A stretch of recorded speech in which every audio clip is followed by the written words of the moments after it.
99% ಜನ ಈ ಥರ ಫಿಶ್ ಫ್ರೈ ಖಂಡಿತವಾಗ್ಲೂ ಇಲ್ಲಿ ತನಕ ಟ್ರೈ ಮಾಡಿರೋದಿಲ್ಲ. ಅಂಥ ಒಂದು ಫಿಶ್ ಫ್ರೈ ರೆಸಿಪಿನ ಇವತ್ತು ನಾನು ನಿಮಗೆ ಹೇಳ್ಕೊಡ್ತಾ ಇದ್ದೀನಿ. ಸಖತ್ತಾಗಿ ಟೇಸ್ಟ್ ಆಗುತ್ತೆ, ಹಾಗೆಯೇ ತುಂಬ ಸುಲಭವಾಗಿ ಇದನ್ನು ನೀವು ಮನೇಲಿ ಪ್ರಿಪೇರ್ ಮಾಡ್ಬೋದು.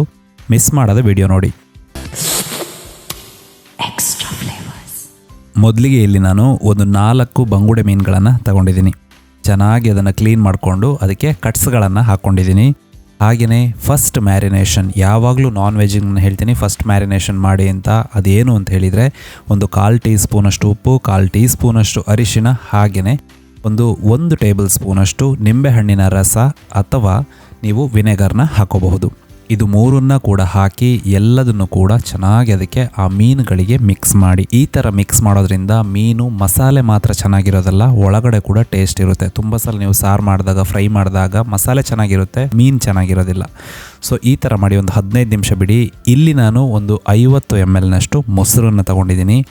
ಮೊಸರನ್ನು ತಗೊಂಡು ಅದರದ್ದು ನೀರನ್ನೆಲ್ಲ ಸಪ್ರೇಟ್ ಮಾಡ್ತಾ ಇದ್ದೀನಿ.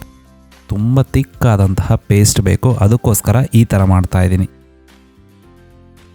ಒಂದು ಸಲ ನೀರು ಅದರದ್ದು ತೆಗೆದಾದ್ಮೇಲೆ ಅದನ್ನು ತೆಗೆದು ಒಂದು ಬೌಲಿಗೆ ನೀವು ಹಾಕ್ಕೋಬಹುದು. ಇಲ್ಲಿ ನಾನು ಎಕ್ಸ್ಟ್ರಾ ಫ್ಲೇವರ್ಸ್ನ ತಂದೂರಿ ಮಸಾಲೆ ಯೂಸ್ ಮಾಡ್ತಾ ಇದ್ದೀನಿ. ಇದು ಒಂದು ಮಸಾಲೆ ಇದ್ದರೆ ನಿಮಗೆ ವೆಜ್ ಆಗಲಿ ಅಥವಾ ನಾನ್ ವೆಜ್ ಆಗಲಿ ಯಾವುದೇ ಥರದಂತಹ ಪ್ಯಾನ್ ರೋಸ್ಟ್ ಅಥವಾ ತಂದೂರಿ ಇದು ಯಾವುದೇ ಮಾಡಬೇಕಂದ್ರೂ, ಟಿಕ್ಕ ಎಲ್ಲ ಮಾಡ್ತೀರಾ ನೀವು, ಅದು ಮಾಡಬೇಕಂದ್ರೆ ಈ ಪೌಡರ್ ಒಂದಿದ್ದರೆ ನಿಮಗೆ ಸಾಕು. ಇಲ್ಲಿ ನಾನು ಒಂದು 3 ಟೇಬಲ್ ಸ್ಪೂನಷ್ಟು ಹಾಕ್ಕೊಂಡಿದ್ದೀನಿ. ಒಂದು 4 ಬಂಗುಡೆ ಮೀನುಗಳನ್ನು ತಗೊಂಡಿದ್ದೀನಿ. ಅದಕ್ಕೋಸ್ಕರ ಒಂದು 2 ರಿಂದ 3 ಟೇಬಲ್ ಸ್ಪೂನ್ ಸಾಕಾಗುತ್ತೆ. ಮಸಾಲೆ ಜಾಸ್ತಿ ಆದರೆ ಆಮೇಲೆ ನೀವು ಅದನ್ನು ಫ್ರೈ ಮಾಡ್ಕೋಬಹುದು. ಇದಕ್ಕಿವಾಗ 1 ಟೀ ಸ್ಪೂನಷ್ಟು ಶುಂಠಿ ಬೆಳ್ಳುಳ್ಳಿ ಪೇಸ್ಟ್, ಹಾಗೆಯೇ ನೀರು ತೆಗೆದಿಟ್ಟಿರುವಂತಹ ಮೊಸರಿದೆ, ಅದನ್ನು ಹಾಕ್ಕೊಳ್ಳಿ. ಸ್ವಲ್ಪ ವಿನೆಗರ್ ಹಾಕ್ಕೊಂಡು, ಹಾಗೆಯೇ ಬೇಕಾದರೆ ನೀರು ಸೇರಿಸ್ಕೊಂಡು ಇದೆಲ್ಲದನ್ನು ಕೂಡ ಚೆನ್ನಾಗಿ ಕಂಬೈನ್ ಮಾಡ್ಕೊಳ್ಳಿ. ಮೊಸರು ಯಾವ ಕಾರಣಕ್ಕೂ ಜಾಸ್ತಿ ಹುಳಿ ಇಲ್ಲದೆ ಇರೋ ಥರ ನೀವು ನೋಡ್ಕೋಬೇಕು. ಅಕಸ್ಮಾತ್ ಹುಳಿ ಇದ್ದರೂ ಕೂಡ ನೀರಲ್ಲೇ ಹೋಗಿಬಿಡುತ್ತೆ.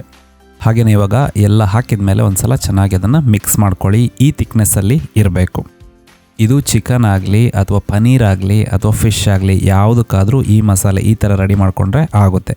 ಯಾರಿಗೆಲ್ಲ ಮೊಸರು ಜೊತೆ ಮೀನು ಬೇಡ ಅನ್ನೋರು ನೀವು ಸ್ಕಿಪ್ ಮಾಡಬಹುದು, ಅದರಿಂದ ಏನೂ ತೊಂದರೆ ಆಗೋದಿಲ್ಲ. ಆದರೂ ಕೂಡ ನಿಮಗೆ ಬೇಡ ಅನಿಸಿದರೆ ನೀವು ಇಲ್ಲಿ ಚಿಕನ್ ಆ್ಯಡ್ ಮಾಡ್ಬೋದು ಅಥವಾ ಪನ್ನೀರ್ ಆ್ಯಡ್ ಮಾಡ್ಬೋದು. ಇವಾಗ ನಾನು ತಗೊಂಡಿರುವಂತಹ ಮೀನಿಗೆ ಇದನ್ನು ಹಚ್ಕೊಳ್ತಾ ಇದ್ದೀನಿ. ಯಾವುದೇ ಕಾರಣಕ್ಕೂ ಫಸ್ಟ್ ಮ್ಯಾರಿನೇಷನ್ ಸ್ಕಿಪ್ ಮಾಡಬೇಡಿ. ಹಾಗೆಯೇ ಮೀನಿಗೆ ಮಸಾಲೆ ಹಚ್ಚುವಾಗ ಕೆಳಬದಿಯಿಂದ ನೀವು ಮೇಲ್ಗಡೆ ಹಚ್ಕೊಂಡು ಬರಬೇಕು, ಆವಾಗ ಮಾತ್ರ ಅದು ಮಸಾಲೆ ತಾಗುತ್ತೆ. ತುಂಬ ಜನ ಅದಕ್ಕೆ ಮಸಾಲೆ ಅಂಟೋದಿಲ್ಲ ಅಂತ ಕಂಪ್ಲೇಂಟ್ ಮಾಡ್ತೀರಾ. ಕೆಳಗಡೆಯಿಂದ ಮೇಲ್ ಮಾಡಿದರೆ ಮಾತ್ರ ಅದು ಮಸಾಲೆ ಅಂಟ್ಕೊಳ್ಳುತ್ತೆ. ನೀವು ತಲೆಭಾಗದಿಂದ ಕೆಳಗಡೆ ಹಚ್ತಾ ಬಂದರೆ ಆ ಮಸಾಲೆ ಎಲ್ಲ ಅದರಿಂದ ನಿಮ್ಮ ಕೈಗೆ ಬಂದುಬಿಡುತ್ತೆ.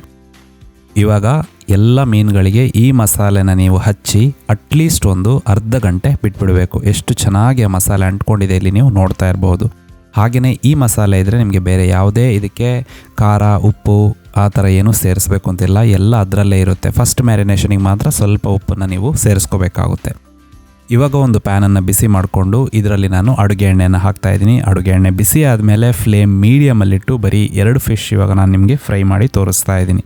ಒಂದು ಸೈಡ್ ಒಂದು 2 ರಿಂದ 3 ನಿಮಿಷ ನೀವು ಫ್ರೈ ಮಾಡಿದರೆ ಸಾಕು. ಹಾಗೆಯೇ ನಿಮ್ಮ ಮನೆಯಲ್ಲಿ ಎಲ್ಲಾದರೂ ಗ್ರಿಲ್ ಇದೆ ಅಂತ ಹೇಳಿದರೆ ನೀವು ಅದರಲ್ಲಿ ಕೂಡ ಇದನ್ನು ಚೆನ್ನಾಗಿ ತಂದೂರು ಮಾಡ್ಕೋಬಹುದು. ನಾನು ತುಂಬ ಜನರ ಮನೆಯಲ್ಲಿ ಗ್ರಿಲ್ ಇರೋದಿಲ್ಲ ಅನ್ನೋದಕ್ಕೋಸ್ಕರ ಈ ಥರ ಪ್ಯಾನಲ್ಲಿ ನಿಮಗೆ ಫ್ರೈ ಮಾಡಿ ತೋರಿಸ್ತಾ ಇದ್ದೀನಿ. ಹಾಗೆಯೇ ಯಾವುದೇ ಬಣ್ಣ ಹಾಕಿಲ್ಲ ಅಂತ ಹೇಳಿದರೂ ಕೂಡ ಅದರಲ್ಲಿ ಎಷ್ಟು ಒಳ್ಳೆ ಕೆಂಪು ಬಣ್ಣ ಬಂದಿದೆ ನೀವು ನೋಡ್ತಾ ಇರ್ಬೋದು. ಹಾಗೆಯೇ ಯಾವುದೇ ಕೆಮಿಕಲ್ ಕೂಡ ಇದರಲ್ಲಿ 100% ಇರೋದಿಲ್ಲ. ನೀವು ಒಂದು ಸಲ ಟ್ರೈ ಮಾಡ್ಬೋದು. ಇವಾಗ ಈ ಮೀನು ಚೆನ್ನಾಗಿ ಫ್ರೈ ಆಗಿದೆ. ಸೊ ಒಂದು ಪ್ಲೇಟಿಗೆ ನಾನು ತೆಗೆದು ಅದನ್ನು ಸರ್ವ್ ಮಾಡೋದಕ್ಕೆ ರೆಡಿ ಮಾಡ್ತಾ ಇದ್ದೀನಿ. ಅಕಸ್ಮಾತ್ ಬೇಕು ಅಂದರೆ ಕೊನೆಗೆ ನೀವು ಸ್ವಲ್ಪ ನಿಂಬೆಹಣ್ಣಿನ ರಸ ಕೂಡ ಅದರ ಮೇಲೆ ಸ್ಪ್ರಿಂಕಲ್ ಮಾಡಬಹುದು. ಸೂಪರ್ವಾದಂತಹ ಒಂದು ಟೇಸ್ಟಿನ ಮೀನು ಫ್ರೈ ರೆಡಿಯಾಗಿದೆ.